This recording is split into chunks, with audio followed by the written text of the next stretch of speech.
Glory to ദൈവത്തിന്റെ അതിപരിശുദ്ധമായ നാമം വാഴ്ത്തപ്പെടുമാറാകട്ടെ. ഗോസ്പൽ TV എന്ന ഈ യൂട്യൂബ് ചാനലിലേക്ക് എല്ലാവർക്കും ഹാർദവമായ സ്വാഗതം. ഇന്നത്തെ നമ്മുടെ Bible class pastor Shaji Joseph എല്ലാ വ്യാഴാഴ്ചയും വൈകുന്നേരം 8 മണിക്ക് നടക്കാറുള്ളത് പോലെ ഇന്നത്തെയും ബൈബിൾ ക്ലാസ്സിലേക്ക് പാസ്റ്റർ ഈ ചാനലിലേക്കും അതുപോലെ ദൈവത്തിന്റെ വചനം ശ്രവിക്കാൻ അല്ലെ കേൾക്കാൻ താല്പര്യപ്പെടുന്ന എല്ലാവർക്കും വേണ്ടി ഇതിങ്ങനെ കൃത്യമായിട്ട് നടക്കുന്നതിന് ദൈവത്തിന് നന്ദിയോടെ സ്തോത്രം. അപ്പോൾ ഇന്നത്തെ ഈ ക്ലാസ്സിലേക്ക് പാസ്റ്ററേയും സ്വാഗതം ചെയ്യുന്നു. പാസ്റ്ററെ praise God. Praise God. ദൈവനാമത്തിൽ Thank you. സ്വാഗതം. Thank you very much. സ്വാഗതം. Glory to ശരി. God. ഒരു വാക്ക് ദൈവസന്നിധിയിൽ പ്രാർത്ഥിച്ച് നമുക്ക് ശുശ്രൂഷ ആരംഭിക്കാം. ദൈവം അവരെ സഹായിക്കട്ടെ, കൂട്ടായിരിക്കട്ടെ. ഞങ്ങളുടെ സ്വർഗസ്ഥ പിതാവേ, ക്രിസ്തയേശുവിലൂടെ ഞങ്ങളെ സൃഷ്ടിക്കുകയും നഷ്ടപ്പെട്ട് ഞങ്ങളെ ക്രിസ്തയേശുവിലൂടെ തന്നെ വീണ്ടും പുതിയതായി സൃഷ്ടിക്കുകയും ക്രിസ്തയേശുവിൽ വളർത്തിയെടുത്ത് ക്രിസ്തുവിൽ അങ്ങുമായി ഒന്നാക്കുന്ന ആ മഹാസ്നേഹത്തിനായി നന്ദിയോടെ ഞങ്ങൾ അങ്ങ് സ്തോത്രം ചെയ്യുകയാണ്. ഈ ശുശ്രൂഷ ഞങ്ങളുടെ കരങ്ങളിൽ ഏൽപ്പിക്കുന്നു. അങ്ങ് എന്താ ആഗ്രഹിക്കുന്നു അത് മാത്രം എന്റെ ഹൃദയത്തിൽ വെളിപ്പെടുവാൻ, അത് മാത്രം അങ്ങ് തന്ന ഈ അതിനെ സംസാരിപ്പാൻ അങ്ങനെ ആക്കണമേ. അങ്ങയുടെ കുഞ്ഞുങ്ങളുടെ ഹൃദയങ്ങളെ അങ്ങ് തുറന്നു കൊടുക്കണമേ. അങ്ങ് തുറന്നു കൊടുക്കുന്നില്ല എങ്കിൽ ഇത് ആർക്കും മനസ്സിലാവുകയില്ല. കാരണം ദുഷ്ടൻ ഇത് അനേക നാളുകളായി മറച്ചു വെച്ചിരിക്കുന്നു. അത് തുറന്നു കൊടുക്കണമേ എന്ന് പ്രാർത്ഥിക്കുകയാണ്. ഇതിനെ മുഖാന്തരമായി ഉപയോഗിക്കുന്ന ഈ ഗോസ്പൽ ടിവിയെയും അതുമായി ബന്ധപ്പെട്ട് പ്രവർത്തിക്കുന്ന ദാസിനെയും കുടുംബത്തെയും എല്ലാ ശുശ്രൂഷകരെയും അങ്ങയുടെ കരങ്ങളിൽ എത്തിക്കുന്നു. അങ്ങ് നയിച്ചാട്ടെ, നടത്തിയാട്ടെ. കൂട്ടായിരിക്കുന്ന കൃപകൾക്കായി നന്ദിയോടെ സ്തോത്രം ചെയ്യുകയാണ്. സർവമഹത്വവും ഞങ്ങൾ അങ്ങേക്ക് തരുന്നു. ഞാൻ അങ്ങയുടേത് മാത്രമല്ലോ ഉപയോഗിച്ചാട്ടെ. യേശു ക്രിസ്തു നാമത്തിൽ പിതാവേ.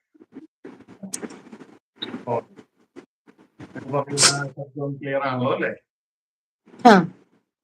Glory to God. Glory. പ്രിയ സഹോദരങ്ങളെ, എല്ലാവർക്കും സ്വർഗീയ പിതാവിന്റെ കർത്താവായ യേശു ക്രിസ്തുവിന്റെ നാമത്തിലെ വന്ദനം അറിയിക്കുകയാണ്. കഴിഞ്ഞ നാളുകളിൽ ഈ ഗോസ്പൽ ടിവിയിലൂടെ ഈ ചാനലിലൂടെ മനസ്സിലാക്കിക്കൊണ്ടിരുന്ന സബ്ജക്റ്റ് എന്ന് പറയുന്നത് ദൈവരാജ്യ സുവിശേഷമാണ്. യേശു ക്രിസ്തു പ്രസംഗിച്ച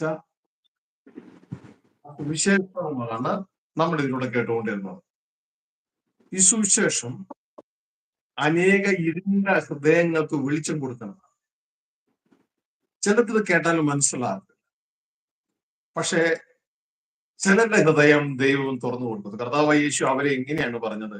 വര ലഭിച്ചവർക്ക് മാത്രമേ ദൈവരാജ്യത്തിന്റെ മർമ്മങ്ങളെ ഗ്രഹിക്കുവാൻ കഴിയൂ.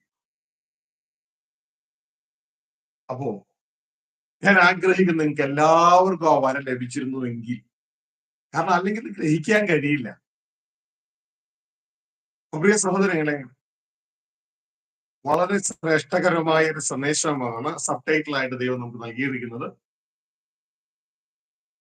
സാത്താൻ എന്തിന് വ്യാജ സുവിശേഷം രൂപീകരിച്ചു? ഞാൻ ഇതുവരെ ചിന്തിക്കുന്നില്ല ആരെങ്കിലും ഇങ്ങനെ ഒരു സന്ദേശം ടൈറ്റില് ഒരു സന്ദേശം പറഞ്ഞതായിട്ട് ഞാൻ കേട്ടിട്ടുമില്ല. സാത്താൻ എന്തിന് വ്യാജ സുവിശേഷം രൂപീകരിച്ചു? സിംപിളി പറഞ്ഞാൽ ഒറിജിനലിനെ റീപ്ലേസ് ചെയ്യുവാൻ സാത്താൻ വ്യാജ സുവിശേഷം രൂപീകരിച്ചു. ഒറിജിനൽ സുവിശേഷത്തിനെ റീപ്ലേസ് ചെയ്യണം. ഏറ്റവും ബെസ്റ്റ് മെത്തേഡ് വ്യാജ സുവിശേഷമാണ്. അതിനെ എതിർത്ത് തോൽപ്പിച്ചിട്ട് കാര്യമില്ല. എതിർത്താൽ കൂടുതൽ വർദ്ധിക്കുകയുള്ളൂ. അപ്പൊ വ്യാജ സുവിശേഷത്തിലൂടെ തോൽപ്പിച്ചു കഴിഞ്ഞാൽ പെട്ടെന്ന് കാര്യം നടക്കും. അപ്പൊ വീണ്ടും നിങ്ങളൊരു ചോദ്യം ചോദിക്കുക, എന്തിനാണ് ഈ വ്യാജ സുവിശേഷം ഇങ്ങനെ? അതുകൊണ്ട് സാത്താനുള്ള ഗുണം എന്താണ്? സാത്താനുള്ള ഗുണം എന്ന് പറയുന്നത് അവനാണ് സർവ്വലോകത്തെയും വാഴുന്നത്. നമ്മൾ ചിന്തിക്കും കേരളത്തെ സംബന്ധിച്ച് ഇവിടുത്തെ മുഖ്യമന്ത്രിയാണ്, ഡൽഹിയെ സംബന്ധിച്ച് പ്രധാനമന്ത്രിയാണ്, അമേരിക്കയെ സംബന്ധിച്ച് അവിടുത്തെ പ്രസിഡന്റ് ആണെന്നൊക്കെ നമ്മൾ ചിന്തിക്കും. സത്യമാണ്, ഭൂമിയെ വാഴുന്നത് മനുഷ്യഭുജങ്ങളാണ്. എന്നാൽ മനുഷ്യരെ വാഴുന്നത് പിശാചാണെന്നുള്ളതിന്റെ തെളിവാണ് ഈ വാഴുന്നവരെല്ലാം അധികം വാഴാൻ കഴിയാതെ മരിച്ചു താഴെ വീഴുന്നത്. ഇതാരും ചിന്തിക്കുന്നില്ല. മരണത്തിന് പരിഹാരം ഒരു കിൻഡർ ഗാർഡനിലും കൊടുക്കുന്നില്ല, ഒരു നഴ്സറി സ്കൂളിലും കൊടുക്കുന്നില്ല. ഞാൻ ചിന്തിക്കുന്നു, സാജുവും തുഷാരയൊക്കെ നടത്തുന്ന സ്കൂളിൽ മരണത്തിന് പരിഹാരം കൊടുക്കുന്നുണ്ടെന്ന് ഞാൻ ചിന്തിക്കുന്നില്ല. ഒരു കോളേജിലും കൊടുക്കുന്നില്ല, ഇനി ഒരു പള്ളിയിലും കൊടുക്കുന്നില്ല, ഒരു മതത്തിലും കൊടുക്കുന്നില്ല, ഒരു ഇൻഷുറൻസ് കമ്പനിയും കൊടുക്കുന്നില്ല, ഒരു പൊളിറ്റിക്കൽ പാർട്ടിയും കൊടുക്കുന്നില്ല. കാരണം ഇവരുടെ എല്ലാം മുകളിലാണ് പിശാച് വാഴുന്നത്. ഇനി മനസ്സിലാക്കേണ്ട ഒരു കാര്യം എന്ന് പറയുന്നത്, ഈ പിശാചിന്റെ വാഴ്ചയെ ഇല്ലാതെയാക്കും എന്ത്? ഒറിജിനൽ സുവിശേഷം. ഒറിജിനൽ സുവിശേഷം പിശാചിന്റെ ഭരണത്തെ ഇല്ലാതെയാക്കി കളയും. അങ്ങനെ അപ്പൊ ഒരു സുവിശേഷം വരുമ്പോൾ പിശാച് സമ്മതിക്കുമോ? സമ്മതിക്കത്തില്ല. അവൻ അതിനെ എതിർക്കുന്നതിനേക്കാൾ ഉപരിയായി അതിനെ റീപ്ലേസ് ചെയ്യാനായിട്ട് അട്ടിമറിക്കുക മറ്റൊരു സുവിശേഷം ഇട്ട്. ഇതാണ് വിശുദ്ധ പൗലോസ് പറയുന്നത്, നിങ്ങൾ സത്യസുവിശേഷം വിട്ട് വേറൊരു സുവിശേഷത്തിലേക്ക് ആയിപ്പോയോ? ആരോടാണ്? സഭയോടാണ് ചോദിക്കുന്നത്. അതന്നെ ലക്ഷ്യം വിട്ടിട്ടുള്ളൊരു സുവിശേഷം. ആ സുവിശേഷത്തിൽ ആരൊക്കെ ഉണ്ട്? യേശു ഉണ്ട്, പരിശുദ്ധാത്മാവുണ്ട്, സുവിശേഷം ഒക്കെ ഉണ്ട്, എല്ലാ പേരും ഉണ്ട്. പക്ഷെ ഒറിജിനൽ സുവിശേഷത്തിന്റെ ലക്ഷ്യം മാത്രം ഉണ്ടാവില്ല. സ്വർഗീയ പിതാവിന്റെ അടുക്കൽ എത്തിച്ചേരില്ല. പകരം സ്വർഗീയ പിതാവിനെ റീപ്ലേസ് ചെയ്തു, മാറ്റിക്കളെ. ആരെ കൊണ്ട്? യേശുവിന്റെ പേരും പറഞ്ഞ് പിതാവിനെ ഒഴിവാക്കും. വഴി സത്യവും ജീവനും ഞാനാവുന്ന എന്നിലൂടെ അല്ലാതെ ആരും പിതാവിന്റെ അടുക്കൽ എത്തുന്നില്ല എന്നുള്ള സംഭവത്തെ മിണ്ടത്തോലുമില്ല. പകരം യേശു ഒരു വേട് പറഞ്ഞു, എന്നെ കണ്ടവൻ പിതാവിനെ കണ്ടു, അത് മതി, ദിനേഷ്. അങ്ങനെ പറഞ്ഞങ്ങ് അവസാനിപ്പിക്കും. ജനം ചതിക്കപ്പെടുകയാ. അവസാനം ഒറിജിനൽ യേശു ന്യായാസനത്തിന് മുമ്പിൽ വരുമ്പോ ഇവരോട് പറയും, എന്നെ കർത്താവെ കർത്താവ് എന്ന് പറഞ്ഞുകൊണ്ടൊന്നും ഹൃദയത്തിൽ കയറൂല, എന്റെ പിതാവിന്റെ ഇഷ്ടം ചെയ്താലും ഹൃദയത്തിൽ കയറുള്ളൂ. അപ്പോ ഉടനെ ഇവര് ചിലപ്പോ ചോദിക്കും, അപ്പൊ നീയല്ലേ പറഞ്ഞത് എന്നെ കണ്ടവൻ പിതാവിനെ കണ്ടിരിക്കുന്നു എന്നൊക്കെ, പിന്നെ നീ എന്താ ഇപ്പൊ അവസാനം കാല് മാറുന്നത് എന്ന് ചോദിച്ചു കഴിഞ്ഞാൽ യേശു പറയും, ഞാൻ അങ്ങനെയൊന്നും പറഞ്ഞിട്ടില്ല. ഞാൻ പറഞ്ഞത് എന്നെ കണ്ടവൻ പിതാവിനെ കാണുന്നു. അതെങ്ങനെ? അതിന്റെ തൊട്ട് താഴെ ഞാൻ പറഞ്ഞിരിക്കുന്നു, പിതാവ് എന്റെ ഉള്ളിൽ വസിച്ച് എന്നിലൂടെ പ്രവർത്തിക്കുന്നു. ഞാൻ അങ്ങനെയല്ലേ ഇതിനോട് പറഞ്ഞേ? അപ്പൊ നിങ്ങൾ അതിനെ അട്ടിമറിച്ചെടുത്തു പിശാച് അതിന്റെ സഹായത്തോടുകൂടെ. അങ്ങനെ ആകരുത്. എല്ലാ ദൈവ പൈതലിനെയും കണ്ടാൽ പിതാവിനെ കാണും. പക്ഷെ നമ്മളിൽ സംഭവിക്കുന്നില്ല. അതിന്റെ കാരണം സുവിശേഷം ഇതുവരെ നമ്മൾ പ്രവർത്തനം തുടങ്ങിയിട്ടില്ല. സുവിശേഷം പ്രവർത്തനം തുടങ്ങിയാൽ യേശുവെ പോലെ നമ്മൾ ഇമ്മാനുവൽ ആകും, ദൈവം മനുഷ്യരോട് കൂടി ആകും നമ്മളിലൂടെ. ഇതാണ് വിശുദ്ധ പൗലോസ് പുസ്തകം പറഞ്ഞത്, ഇനി ഞാനല്ല ജീവിക്കുന്നേന്നേ, ഞാൻ ക്രൂശിക്കപ്പെട്ടു, ഇനി ഞാനല്ല. പക്ഷെ ഇന്നത്തെ നമ്മൾ ബഹുഭൂരിപക്ഷം ദൈവമക്കളെന്ന് അവകാശപ്പെടുന്നവർ ചോദിച്ചാൽ അവര് തന്നെ എന്തും ജീവിക്കണം. കാരണം സുവിശേഷം വർക്ക് ചെയ്തിട്ടില്ല. ഒരു ബ്ലാക്ക് സുവിശേഷമാണ്, പൗലോസിന്റെ ഭാഷയിൽ പറഞ്ഞാൽ മറ്റൊരു സുവിശേഷമാണെന്ന് വർക്ക് ചെയ്തുകൊണ്ടിരിക്കണം നല്ലൊരു പങ്ക്. അതുകൊണ്ട് ഇത് അവര് തന്നെ ജീവിക്കണം. പൗലോസ് പറയുന്നത്, ഇനി ഞാനല്ല ജീവിക്കുന്നത്, പകരം ക്രിസ്തു എന്നിൽ ജീവിക്കുന്നു. അപ്പൊ എന്റെ ശരീരം നിങ്ങൾ കാണുകയുള്ളൂ, പക്ഷെ എന്നിൽ ജീവിക്കുന്ന ക്രിസ്തുവാണ്. ഇതുപോലെ തന്നെ ക്രിസ്തു പറയണേ, ഞാനല്ല, എന്റെ പിതാവ് എന്നിൽ ജീവിക്കുന്നു, എന്നിലൂടെ ജീവിക്കുന്നു. അപ്പൊ ശരിക്കും പറഞ്ഞു കഴിഞ്ഞാൽ ഒരു യഥാർത്ഥ ദൈവ പൈതൽ ക്രിസ്തുവിലുള്ള ഒരു വ്യക്തിത്വം നിന്ന് കഴിഞ്ഞാൽ സ്വർഗത്തിലെ ദൈവം നമ്മുടെ പിതാവും നമ്മളിലൂടെ ഭൂമിയിലാണ്. അപ്പൊ ഇത് വ്യക്തതയോടെ മനസ്സിലാക്കാൻ ലക്ഷ്യം തെറ്റിച്ച് കളയുന്ന സുവിശേഷങ്ങൾ, അതാണ് അന്യമായ സുവിശേഷം. അങ്ങനെ പിശാച് തെറ്റായ ആ സന്ദേശം വിട്ട്, വ്യാജ സുവിശേഷം വിട്ട് ഒറിജിനലിനെ റീപ്ലേസ് ചെയ്യുക. അതുകൊണ്ടാണ് മത 7, 20, 22, 21 വിശ്വാസികളും ദൈവദാസന്മാരും ഒരെണ്ണം ദൈവരാജ്യത്തിൽ കയറാത്ത. യേശു ഒരു പറഞ്ഞ കരാവും, ഞാൻ ഒരു കാലം നിങ്ങളെ അറിഞ്ഞിട്ടില്ല. അപ്പൊ ഇതൊന്നും കണ്ടാലും ഈ മനുഷ്യരുടെ നല്ലൊരു ഒന്നും കണ്ണു തുറക്കത്തില്ല. കാരണം പിശാച് ഇവരുടെ കണ്ണുകളെ കുരുട്ടാക്കിയിട്ടിരിക്കുക. അപ്പൊ ഇതുമായുള്ള ബന്ധത്തിൽ നാം മനസ്സിലാക്കുക, ഒന്ന്, പിശാചിന്റെ ഭരണം, ലോക ഭരണം, ഭൂമിയുടെ ഭരണമല്ല, ഭൂമിയുടെ മുകളിൽ ഭൂമിയെ വാഴുന്ന ലോകമുണ്ട്. ലോകത്തിന്റെ മുകളിൽ ലോകത്തെയും ഭൂമിയെയും വാഴുന്ന ദൈവരാജ്യമുണ്ട്. ഓക്കെ, ഈ സ്ട്രക്ചർ ഒക്കെ യഥാർത്ഥ ഒരു ദൈവവിധം മനസ്സിലാക്കേണ്ടതാണ്. അപ്പൊ ലോക ഭരണം ഇന്ന് പിശാചിന്റെ കാര്യം ഇരിക്കണേ, അത് വിട്ടുകൊടുക്കാൻ അവൻ തയ്യാറല്ല.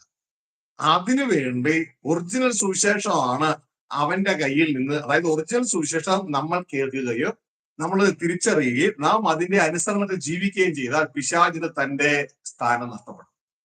അപ്പോ അതുകൊണ്ട് നമ്മൾ ഒറിജിനൽ സുവിശേഷം അറിയാൻ ആഗ്രഹിക്കുന്നില്ല. അതിന് പകരം അതിന് ഏറ്റവും എളുപ്പം അതിനെ തകർക്കാൻ വ്യാജ സുവിശേഷമാണ്. പിന്നെ മറ്റൊരു കാര്യം, ഈ ഒറിജിനൽ സുവിശേഷം നാം കേട്ട് നാം ദൈവത്തിന്റെ ഫലമായി ദൈവ മക്കളായി വെളിപ്പെട്ടാൽ അതോടെ പിശാചിന്റെ ശിക്ഷാവിധി നടപ്പിലാകുന്നു. ഓൾറെഡി അവന്റെ ശിക്ഷ വിധിച്ചിട്ടിരിക്കുകയാണ്. ആ ശിക്ഷ എക്സിക്യൂട്ട് ചെയ്യപ്പെടും. അതുകൊണ്ട് പിശാച് ഈ രണ്ട് മേഖലയിലും ഈ തന്റെ പരാജയം സംഭവിക്കുന്നത് കൊണ്ട് വ്യാജ സുവിശേഷം രൂപീകരിച്ചു. അപ്പോൾ ഇതുമായുള്ള ബന്ധത്തിന്, ഇതിന്റെ ഡീറ്റെയിൽ നമുക്ക് പുറകെ മനസ്സിലാക്കാം. ഇതുമായുള്ള ബന്ധത്തിൽ ജനത്തിന് ഒരു ഉൾക്കാഴ്ച കൊടുക്കാൻ വേണ്ടി കഴിഞ്ഞ സന്ദേശത്തിൽ 3 ലോകത്തെ കുറിച്ച് നാം കേട്ടു. നിങ്ങൾ എത്ര പേര് ഓർക്കുന്നുണ്ടെന്ന് എനിക്ക് അറിയത്തില്ല. കേൾക്കാത്തവർക്കായി വീണ്ടും ഒന്നുകൂടി പറയാം. 3 ലോകം. ഒന്ന്, നാം ആയിരിക്കുന്ന ഇപ്പോഴത്തെ ലോകം, മനുഷ്യരുടെ ലോകം. എന്നാൽ അതിനു മുമ്പ്, നമുക്ക് മുമ്പ് മറ്റൊരു ലോകം ഉണ്ടായിരുന്നു. അന്ന് മനുഷ്യരാരും ഇല്ലായിരുന്നു. അന്ന് ദൂതന്മാരുടെ ലോകം. ഇനി നമുക്ക് ശേഷം മറ്റൊരു ലോകം, അത് ദൂതന്മാരുടെയോ അല്ല, മനുഷ്യരുടെയോ അല്ല, അതായത് മരണമുള്ള മനുഷ്യരുടേതും അല്ല, മരണമില്ലാത്ത ദൈവപുത്രന്മാരുടെ ലോകം. അതാണ് നാം പ്രസ്താവിക്കുന്ന സുവിശേഷം, ദൈവരാജ്യം. നാം പ്രസ്താവിക്കുന്ന ഭാവി ലോകം. ഒരുപക്ഷെ നിങ്ങൾ കേട്ട സുവിശേഷത്തിൽ ഭാവി ലോകത്തെ കുറിച്ചൊന്നും കേട്ടിട്ടുണ്ടാവില്ല. ഇപ്പോഴും നിനക്ക് കാറ് കിട്ടും, വീട് കിട്ടും, നന്മ കിട്ടും, നിന്നെ വാനല്ല തലയാക്കും, അത് മാത്രമേ കേട്ടിട്ടുണ്ടാവുള്ളൂ. അതൊന്നും ഇല്ലാതില്ല. നമുക്ക് ആവശ്യമുള്ളതൊക്കെ ദൈവം തരും. ഓക്കെ, ദൈവത്തെ നാം അനുസരിക്കുന്നുവെങ്കിൽ. എന്നാൽ യഥാർത്ഥത്തിൽ സുവിശേഷം എന്ന് പറയുന്നത് കഴിഞ്ഞ ലോകത്തെ കുറിച്ച് പറയുന്നതല്ല, ഇപ്പോഴുള്ള ലോകത്തെ കുറിച്ച് പറയുന്നതല്ല, വരാൻ പോകുന്ന ഭാവി ലോകത്തെ കുറിച്ച് പറയുന്നതാണ് യഥാർത്ഥത്തിൽ സുവിശേഷം. അതാണ് സുവിശേഷകന്മാരുടെ സുവിശേഷകനായ ദൈവപുത്രനായ യേശു ക്രിസ്തു പ്രസംഗിച്ചത്. ഹല്ലേലൂയ. യേശുവിന്റെ ശിഷ്യന്മാരാണ് എങ്കിൽ നിങ്ങൾ അങ്ങനെയായിരിക്കും പ്രസംഗിക്കുന്നത്. അല്ല, യേശുവിന്റെ ശിഷ്യന്മാരല്ല എങ്കിൽ യേശുവിന്റെ പേരും പറഞ്ഞ് വേറെ എന്തെങ്കിലുമൊക്കെ ആയിരിക്കും പ്രസംഗിക്കുന്നത്. അപ്പൊ എപ്പോഴും ശ്രദ്ധിച്ചോളണം. ഇതാ ഹെബ്രായ ലേഖനം നമ്മൾ ഈ പറയുന്നത് ബൈബിളിലെ വചനങ്ങളിലൂടെ തെളിയിക്കപ്പെടണമല്ലോ. ഹെബ്രായ ലേഖനം 2-ാം അധ്യായത്തിലേക്ക് നാം കടന്നു വരുമ്പോ അതിന്റെ 5-ാം വാക്യം പറയുന്ന കാര്യം ഇങ്ങനെയാണ്. ഹെബ്രായർ 2:5. സഹോദരിക്ക് എടുത്ത് വായിക്കാൻ കഴിയുമെങ്കിൽ ഒന്ന് വായിച്ചു കേട്ടോ.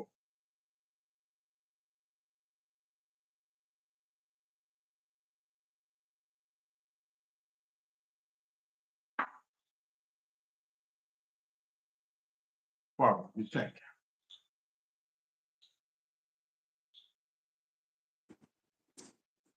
5 പാസ്റ്ററെ? 2:5. നാം പ്രസ്താവിക്കുന്ന ഭാവി ലോകത്തെ അവൻ ദൂതന്മാർക്കല്ലല്ലോ കീഴ്പ്പെടുത്തിയത്. നാം, മനുഷ്യരായ നാം പ്രസ്താവിക്കുന്നു. അതാണ് ഭാവി ലോകത്തെ. അപ്പൊ സുവിശേഷം എന്തിനെ കുറിച്ചാണ് പ്രസ്താവിക്കുന്നത്? ഭാവി ലോകത്തെ. അത് ദൂതന്മാർക്കല്ല കീഴടക്കിയിരിക്കുന്നത്. 3 ലോകത്തെ നമുക്ക് യഥാർത്ഥത്തിൽ കാണാൻ. കഴിഞ്ഞ സന്ദേശ വാക്കുകളിലേക്ക് നമുക്ക് കടന്നു വരാം. നാം പ്രസ്താവിക്കുന്ന ഭാവി ലോകം. അപ്പോ ഞാന് ഇവിടെ കഴിഞ്ഞ ഇതില് ഞാൻ ചില ഡൊമോ കാണിച്ചായിരുന്നു. അപ്പൊ ഡൊമോ ആകുമ്പോൾ നിങ്ങൾക്ക് പെട്ടെന്ന് മനസ്സിലാവും. ഇന്ന് ഞാൻ ലൊക്കേഷൻ മാറിയത് കൊണ്ട് ഞാൻ ഇങ്ങനെ ഒരു ലൈഫ് കോച്ച് ഇങ്ങനെ മൂവ് ചെയ്തുകൊണ്ടേയിരിക്കും. ലൊക്കേഷൻ മാറിയത് കൊണ്ട് അതിന്റെ കഴിഞ്ഞ സന്ദേശത്തിലെ സാധനങ്ങൾ ഇന്ന് അവൈലബിൾ അല്ല. അപ്പൊ എന്റെ കൂടെയുള്ള എന്റെ സഹോദരങ്ങൾ എനിക്കൊരു പുതിയൊരു ക്രമീകരണം ഉണ്ടാക്കി തന്നു. ഓക്കെ, ഇത് കഴിഞ്ഞ സന്ദേശത്തിൽ ഞാൻ 3 പന്തുകളാണ് വെച്ചതെന്ന് തോന്നുന്നു, ബോളുകൾ. പക്ഷെ ഇവിടെ കർത്താവ് എന്റെ മാനേജ്മെന്റ് ഏൽപ്പിച്ച തോട്ടത്തിലാണ് ഞാൻ. അപ്പൊ തോട്ടത്തിലായതുകൊണ്ട് ഇവിടെ ബോളുകളൊന്നും കിട്ടാനില്ല. അപ്പോ ഞാൻ നോക്കിയപ്പോ ബോൾ രൂപത്തിലുള്ള പല സാധനങ്ങളും ഇവിടെ കാണും. അത് ഞാൻ കണ്ടത് നാരങ്ങയാണ്, വലിയ നാരങ്ങ. അപ്പോ എന്നാൽ അതിനേക്കാളും അർത്ഥവത്തായിട്ട് കളറുകളോടുകൂടെ ചിലത് കിട്ടാനിടയായപ്പോൾ ഞാൻ അത് ഉപയോഗിച്ചു. അതില് ഒന്ന് ഫാഷൻ ഫ്രൂട്ടാണ്, മറ്റൊന്ന് വഴുതനങ്ങയാണ്. അപ്പൊ ഇതൊക്കെ ഇവിടെ കൊണ്ടുവരുമ്പോൾ നിങ്ങൾക്ക് കാണാം. ഇതാ ആദ്യം തന്നെ നമ്മൾ ഒരു ഫാഷൻ ഫ്രൂട്ട് കണ്ടു. ഫാഷൻ ദൈവം തന്നതാ കേട്ടോ. ശ്രദ്ധിച്ച്, ഇതാ അത് നമ്മളോട് സെറ്റ് ചെയ്തു. ഇതൊരു ലോകം, ഇത് നമുക്ക് മുമ്പുള്ള ലോകം. നിങ്ങൾ എല്ലാവരും ശ്രദ്ധിക്കുന്നുവെങ്കിൽ നിങ്ങൾക്ക് നിങ്ങളുടെ മക്കളെ പഠിപ്പിച്ചു കൊടുക്കാം. ഓക്കെ, ഇതിനെക്കുറിച്ചൊന്നും ആളുകൾക്കും അറിയത്തില്ല. എന്നാൽ ചെറിയ, പ്രത്യേകിച്ച് സാജു ബേറും തുഷാരെയൊക്കെ സ്കൂളിൽ പഠിപ്പിക്കുന്നത് കൊണ്ട്, നിങ്ങൾ ബയോളജി ഒക്കെ പഠിപ്പിക്കുന്നതുകൊണ്ട് ഫോസിലുകളെ കുറിച്ചൊക്കെ നിങ്ങൾ പഠിപ്പിക്കുന്നുണ്ടാവും. അപ്പോ അതിനെക്കുറിച്ച് കൂടി മനസ്സിലാക്കുന്നത് എളുപ്പം. ഇത് നമുക്ക് മുമ്പുണ്ടായ ലോകമാണ്. ഇതാണ് റെഡ് കളർ കൊടുത്തേക്കുന്നത്. ഇത് അപകടത്തിലായി, റെഡ് കളർ കൊടുത്തിരിക്കുക. ഇനി അതിനുശേഷം നാം ജീവിക്കുന്ന ലോകം, അതാണ് ഇതാ ഇപ്പോൾ ലൈവാണ്, ഗ്രീൻ കളർ കൊടുത്തിരിക്കുക. നാം ജീവിക്കുന്ന ലോകം, ഇതും പാഷൻ ഫ്രൂട്ട് തന്നെയാണ്. ഇനി വേറൊരു ലോകം, വരാൻ പോകുന്ന ലോകം. അത് വന്നിട്ടില്ല, വരാൻ പോകുന്നതേ ഉള്ളൂ. ബൈബിള് പറഞ്ഞു കേട്ടിട്ടില്ലേ, നാം പ്രസ്താവിക്കുന്ന ഭാവി ലോകം. കണ്ടോ, ഭാവി ലോകം. വീണ്ടും ബൈബിള് പറയുന്നുണ്ട്, നീതി വസിക്കുന്ന പുതിയ ആകാശത്തിനും പുതിയ ഭൂമിക്കുമായി നാം, എവിടത്തെ, ഇവിടെ ജീവിക്കുന്ന നാം കാത്തിരിക്കുന്നു. അപ്പോൾ നീതി വസിക്കുന്നതായതുകൊണ്ട് ഇവിടെ ഒരു വെളുത്ത വഴുതനങ്ങ കിട്ടി. അതവിടെ പറ്റി. കണ്ടോ, 3 കളർ കണ്ടോ? അപ്പോ ഈ വഴുതനങ്ങ, ഇത് ഭൂമി, ഇതും ഭൂമി, ഇതും ഭൂമി. ഇത് 3 ലോകങ്ങളാണ്. നാം ഇന്ന് ആയിരിക്കുന്നത് ഇതിന്റെ നടുവിലാണ്. ഈ നടുവിൽ നാം ആയിരിക്കുമ്പോ നാം ഇവിടെ നിന്ന് പ്രസ്താവിക്കണം. എന്ത് പ്രസ്താവിക്കണം? ഒരു ഭാവി ലോകം വരുന്നു. ആ ഭാവി ലോകത്തിൽ കയറുവാൻ മനുഷ്യ, ഇവിടെ ജീവിക്കുന്ന മനുഷ്യ, മരണമുള്ള നാട്ടിൽ ജീവിക്കുന്ന മനുഷ്യ, പിശാചിന്റെ ഭരണത്തിൽ കീഴിൽ ജീവിക്കുന്ന മനുഷ്യ, നീ മാനസാന്തരപ്പെടുക. എന്തിന്? ഈ ഭാവി ലോകത്ത് ജീവിക്കാൻ. അപ്പൊ ഇവിടെ ജീവിച്ചാൽ എന്താ കുഴപ്പമെന്ന് ആരും തിരിച്ചു ചോദിച്ചാൽ, ഇപ്പൊ നിന്നെ മരണം വെട്ടിക്കൊല്ലും. കാരണം മരണത്തിന്റെ അധികാരിയാണ് ഇവിടുത്തെ ആത്മമണ്ഡലം വാഴുന്നത്. ഈ ലോകത്ത് നിന്ന്, ഈ പിശാചിന്റെ പിടിയിൽ നിന്ന് നിന്നെ വിടുവിച്ചെടുക്കുവാൻ പ്രപഞ്ചത്തിന്റെ സൃഷ്ടാവായ ദൈവം ആകാശത്തിന് കീഴിൽ മനുഷ്യരിടയിൽ മനുഷ്യരക്ഷയ്ക്കായി മറ്റൊരു നാമവും നൽകപ്പെട്ടിട്ടില്ല.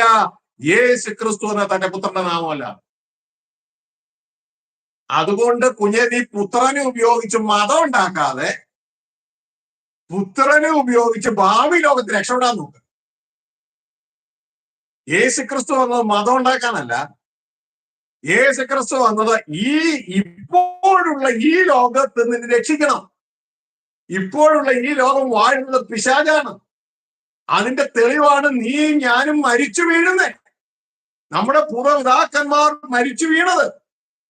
നമ്മൾ ഓരോ നിമിഷവും ഇതാ മരണം കീഴടക്കി വാർദ്ധക്യത്തിലേക്ക് നമ്മൾ കടന്നു വരുന്നത് ഈ പിശാച് വാഴുന്നതിന്റെ തെളിവാണ്. എന്നാൽ സ്വർഗത്തിലെ ദൈവം നമ്മളെ ഈ ലോകത്ത് നിന്ന് വിടുവിച്ചുകൊണ്ട് ഇതാ ഭാവി ലോകത്തിലേക്ക് കൊണ്ടുവരികയാണ്. നമ്മളിവിടെ മനസ്സിലാക്കണം, ഈ ഭാവി ലോകം വാഴുന്നത് ഇന്നത്തെ ലോകം വാഴുന്നത് പോലെ പിശാചല്ല. ഭാവി ലോകം വാഴുന്ന അത്യുന്നതനായ ദൈവമായ സ്വർഗസ്ഥ പിതാവാണ് യഹോവ എന്ന് പഴയ ഉടമ്പടി പുസ്തകത്തിൽ രേഖപ്പെടുത്തിയിരിക്കുന്ന സ്വർഗസ്ഥ പിതാവാണ് വാഴുന്നത്. സ്വർഗസ്ഥ പിതാവിന് വേണ്ടി ആരാണ് വാഴുന്നത് എന്ന് ചോദിച്ചാൽ ദൈവത്തിന്റെ പുത്രനായ ക്രിസ്തുവാണ് വാഴുന്നത്. ക്രിസ്തുവിന്റെ കീഴിൽ ആരൊക്കെയാണ് വാഴുന്നതെന്ന് ചോദിച്ചു കഴിഞ്ഞാൽ ജയം പ്രാപിക്കുന്ന ദൈവത്തിന്റെ മക്കളാണ് വാഴുന്നത്. ഹല്ലേലൂയ. ഭാവി ലോകം, ഇതുകൊണ്ടാണ് യേശയ്യാ 9:6 പറഞ്ഞിരിക്കുന്നത്, നമുക്കൊരു ശിശു ജനിച്ചിരിക്കുന്നു, നമുക്കൊരു മകൻ നൽകപ്പെട്ടിരിക്കുന്നു. ഹല്ലേലൂയ. അവൻ അത്ഭുത മന്ത്രി, വീരനാം ദൈവം, നിത്യ പിതാവ്, സമാധാന പ്രഭു എന്ന് പേർ വിളിക്കപ്പെടും. ഒരു പ്രവചനമാണ്. യേശുവിന്റെ പേരിൽ വിളിക്കപ്പെടാൻ പോകുന്ന ഒരു പ്രവചനം. ആ ജനിച്ച ശിശുവിന്റെ മേൽ വിളിക്കപ്പെടാൻ പോകുന്ന ഒരു പ്രവചനം. ഹല്ലേലൂയ. വിളിക്കപ്പെടും. ഹല്ലേലൂയ. എന്നിട്ട് അവിടെ പറയാണ് ആധിപത്യം, ഇംഗ്ലീഷിൽ പറഞ്ഞ ഗവൺമെന്റ്. ഇവിടുത്തെ ഗവൺമെന്റ് ഉണ്ടല്ലോ, അവന്റെ തോളിലിരിക്കുക. ഹല്ലേലൂയ. ഇവിടുത്തെ ഗവൺമെന്റ് അവന്റെ തോളിലിരിക്കും, ക്രിസ്തുവിന്റെ തോളിലിരിക്കും. അതിന്റെ കീഴിൽ ക്രിസ്തുവോട് ചേർന്ന് രാജാക്കന്മാരായി എന്നെയും നിങ്ങളെയും വിളിച്ചിരിക്കുകയാണ്. അതിന്റെ ഒരു റിൻസിങ് ഈ ഭൂമിയിൽ നടക്കും. 1000 വർഷം ഭരണം ഈ ഭൂമിയിൽ തന്നെ നടക്കും. ഹല്ലേലൂയ. ഞാൻ മനസ്സിലാക്കുന്നത് നമുക്കൊക്കെ ഒരു ട്രെയിനിങ് ആയിരിക്കും ഭരിക്കാനായിട്ടത്. കാരണം ഇവിടെ തൂമ്പ എടുത്ത് നടന്നവൻ എന്നാ ഭരിക്കാൻ അറിയാവുന്നത്? അത് എന്റെ ഒരു ചിന്തയാട്ടോ. ഹല്ലേലൂയ. ഇവിടെ തൂമ്പയും വാക്കത്തെയും എടുത്ത് നടന്ന റിക്ഷ ഓടിച്ച് നടന്നു, ഇങ്ങനെ പലതൊക്കെ ഇവിടെ ചെയ്ത് നടന്നു. ഇവർക്കൊന്നും ഭരിക്കാൻ അറിഞ്ഞുകൂടാ. പിന്നെ ഭരിക്കാൻ അറിയാവുന്നവരാണെങ്കിൽ ഭരിച്ച് നല്ലൊരു പങ്കും പലപ്പോഴും അവരുടെ കൈയൊക്കെ കൺവെൻഷൻ പറഞ്ഞിട്ടുണ്ട്. കാരണം നമ്മൾ ഈ അഴിമതി എന്നൊക്കെ പറയാറുണ്ട്. അപ്പൊ അങ്ങനെയുള്ളവർ കയറുന്ന കാര്യം സംശയമാണ്. അഴിമതി ഇല്ലാത്തവനെ കയറുക. കാരണം ഞാൻ പറഞ്ഞല്ല, കർത്താവ് പറയാണ്, ദൈവദാസന്മാരായി പ്രസംഗിച്ച് നടന്ന സുവിശേഷകന്മാരോട് പറയാണ് അധർമ്മം പ്രവർത്തിക്കുന്നവരെ ഗെറ്റ് ഔട്ട് എന്ന്.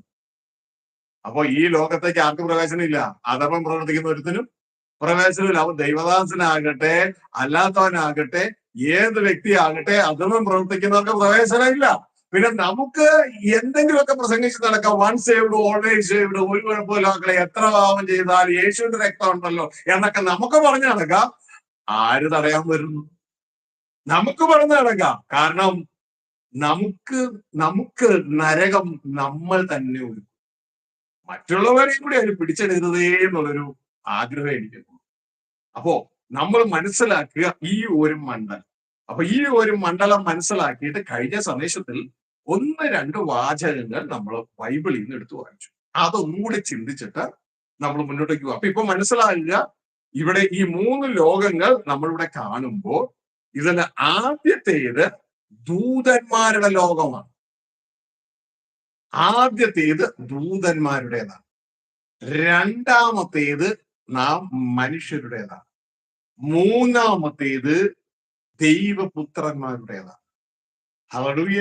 ഇതുകൊണ്ടാണ് ദൈവത്തിന്റെ വചനം പറയുന്നത് നാം പ്രസ്താവിക്കുന്ന ഭാവി ലോകത്തെ. അപ്പൊ ഈ ഭാവി ലോകം ഈ ഭൂമിയിൽ വെച്ച് നാം ഭാവി ലോകത്തെ കുറിച്ച് പ്രസ്താവിക്കുകയാണ്. ഇതാണ് യേശു പ്രസ്താവിച്ചത്. ദൈവരാജ്യം സമീപിച്ചിരിക്കുന്നു, ദൈവരാജ്യം സമീപിച്ചിരിക്കുന്നു.